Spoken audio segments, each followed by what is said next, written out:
வணக்கம் நண்பர்களே. இன்று நான் உங்களுக்காக ஒரு அதிர்ச்சி நிறைந்த மாயமும் மர்மமும் கலந்த கிரைம் த்ரில்லர் கதையை வாசிக்கப் போகிறேன். இந்த கதை எப்போதும் எதிர்பாராத திருப்பங்களினால் நிரம்பியுள்ளது.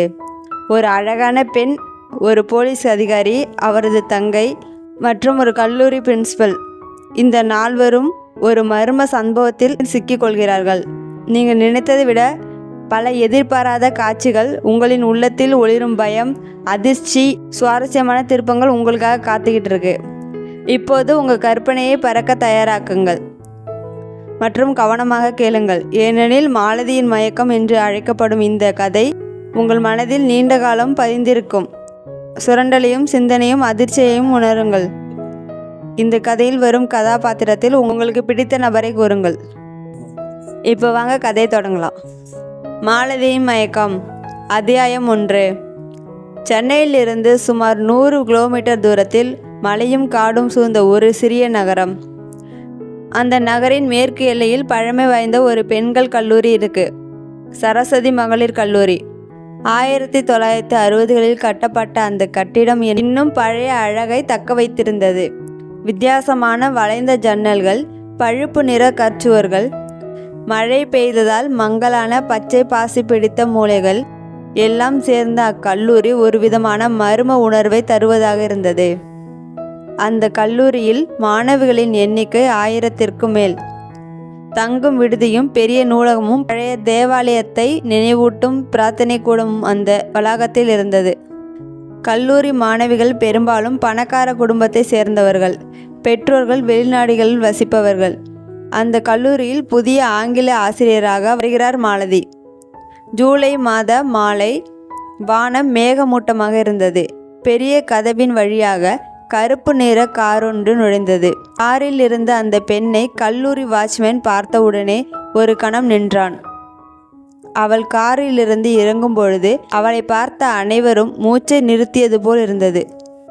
உயரமான உருவம், நீண்ட கருப்பு முடி, மெல்லிய சிரிப்பு, கண்களே பிரகாசமான கவர்ச்சி. அந்த பெண்தான் மாலதி. வணக்கம் மேடம் என்று கல்லூரியின் பிரின்சிபல் நிறைமதி அவளை வரவேற்றாள்.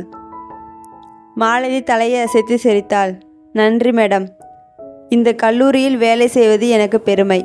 அவளது குரலில் ஒரு இனிமை இருந்தது. ஆனால் அந்த இனிமை இயல்பானதா அல்லது ஏதோ மறைத்து வைத்த சதியா என்பதை யாரும் புரிந்து கொள்ள முடியவில்லை. மாணவிகளின் முதல் சந்திப்பு. மறுநாள் காலை ஆங்கில வகுப்பறையில் சுமார் 40 மாணவிகள் காத்திருந்தனர். கதவு திறந்த மாலதி உள்ளே வந்தவுடன் ஒரு மௌனம் சூழ்ந்தது. அவள் பலகையில் மாலதி என்ற தனது பெயரை அவளது அழகான கையெழுத்தில் எழுதினாள். மாணவிகள் யாரும் சிரிக்கவில்லை. ஆனால் அவர்கள் எல்லாம் அவளை பார்த்து கொண்டே இருந்தனர். அவளின் உடை அணிவு சாதாரணமாக இருந்தாலும் அவளது கண்கள் பேசும் விதத்தில் இருந்தது. அந்த கண்களை நேராக பார்த்தால் எவரும் பார்வையை திருப்ப முடியவில்லை. இந்த வகுப்பில் எவருக்கும் ஆங்கிலம் கடினம் என்று நினைத்தால் நான் உங்களுக்கு எளிமையாக விளக்கி தருகிறேன் என்று அவள் கூறினாள். மாலதி கல்லூரியில் சேர்ந்த சில நாட்களுக்குள் சில விசித்திரமான நிகழ்வுகள் நடக்க தொடங்கின. முதல் வாரத்தில் ஒரு மாணவி சாயா திடீரென காணாமல் போனாள். 2ஆம் வாரத்தில் இன்னொரு மாணவி வித்யா தற்கொலை செய்ய முயன்றாள். நூலகத்தில் பழைய வரலாற்று புத்தகங்கள் கிழிக்கப்பட்டு எரிக்கப்பட்டு கிடந்தன. மாணவிகள் அனைவரும் பயமுற்றனர். ஆனால் பிரின்சிபல் நிறைமதி அதை பற்றி வெளியில் எதுவும் சொல்லவில்லை. இது சாதாரண விஷயம், நாமே இதை சரி செய்து விடலாம் என்று தட்டி கழித்தார். மாலதி மட்டும் அதை கேட்டு மெல்லிய சிரிப்புடன் அமைதியாக இருந்தாள். யாரும் அவளிடம் சந்தேகப்படவில்லை.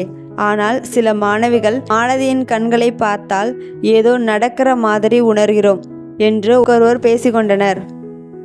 மாலதி கல்லூரியில் இருந்த சில வாரங்களில் ஆண் பேராசிரியர் அனைவரும் அவளிடம் ஈர்க்கப்பட்டனர். அவர்களில் ஒருவன் வரலாறு பேராசிரியர் ரமேஷ். வயது 45க்கு மேல் இருக்கும். ஆனால் மாலதி பேசும்பொழுது ஒரு இளைஞன் போல மாறினான். ஒரு நாள் மாலை நூலகத்தில் இருவரும் மட்டும் தனியாக இருந்தனர். மாலதி மேடம், உங்களை பார்த்தாலே மனசுக்குள்ள ஒரு விசித்திரமான அமைதி கிடைக்குது என்று ரமேஷ் மெதுவாக சொன்னான். மாலதி அவளை நேராக கண்களில் பார்த்தாள். இது அமைதியா அல்லது மயக்கமா? அந்த சொல்லை கேட்டவுடன் ரமேஷின் உடல் முழுவதும் ஒரு அதிர்வு. அவன் எதையும் நினைக்க முடியாமல் அவளை நோக்கியே நடந்தான். அந்த இரவு ரமேஷ் வீட்டுக்கு செல்லவில்லை. அடுத்த நாள் காலை கல்லூரி வளாகத்தில் உள்ள பழைய கிணற்றில் அவரது உடல் மிதந்தது. மாணவிகள் குழப்பத்தில் ஆழ்ந்தனர். இந்த சம்பவத்தில் கல்லூரி மாணவிகள் முழுவதும் பதட்டமடைந்தன.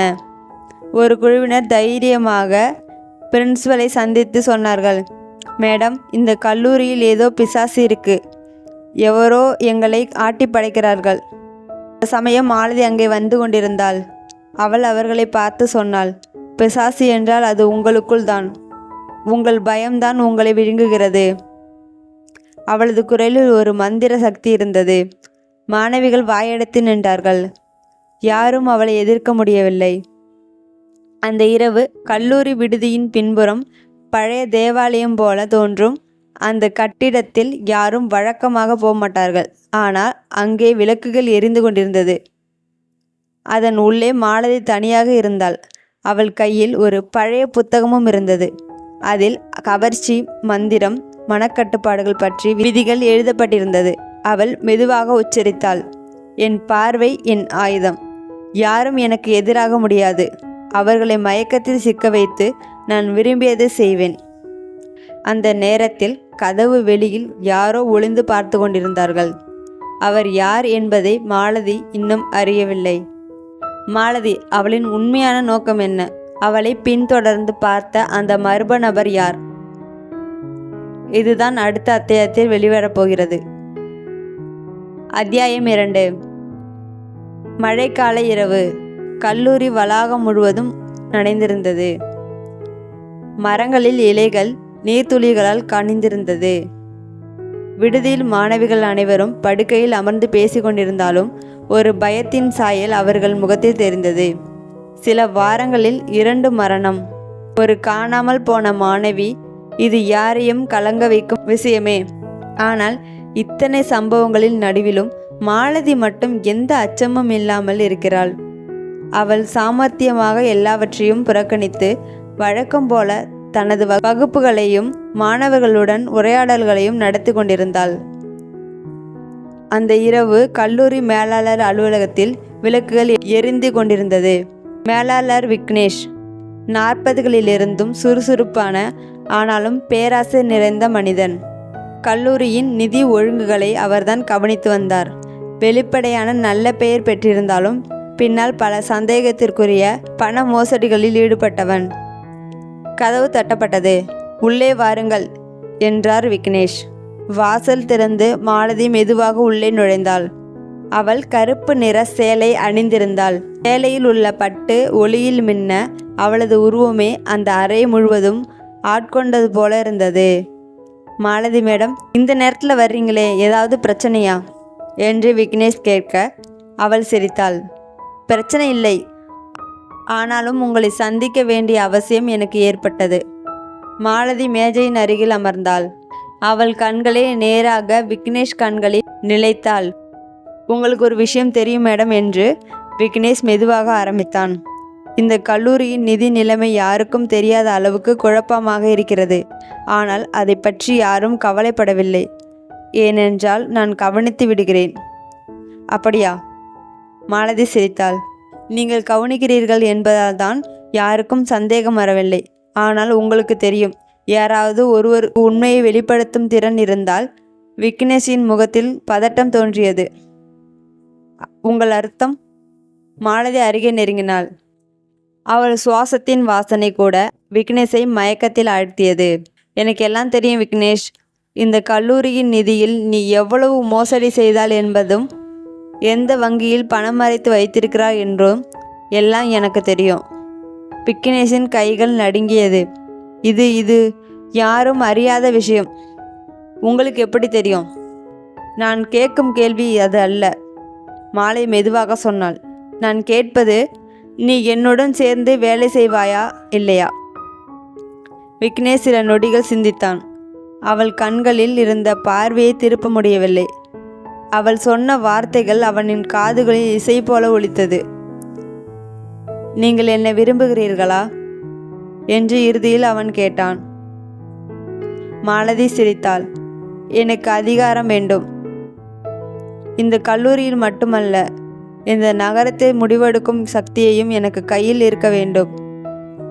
அதற்காக உன்னை பயன்படுத்தப் போகிறேன். நீ ஏற்கிறாயா? விக்னேஷ் அவளது முகத்தை நோக்கி மயக்கத்துடன் பார்த்தான். நான் ஏற்றுக்கொள்கிறேன்.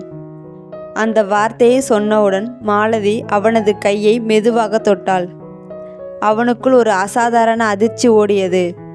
அடுத்த சில நாட்களில் மாலதியின் செல்வாக்கு கல்லூரியில் அதிகரித்தது. விக்னேஷ் எப்போதும் அவள் சொல்வதை மட்டுமே செய்தான். நிதி கணக்குகளை அவள் விரும்பியபடி மாற்றினாள். மாணவிகளின் எதிர்ப்புகள், ஆசிரியர்களின் சந்தேகங்கள் எதையும் அடக்கினான்.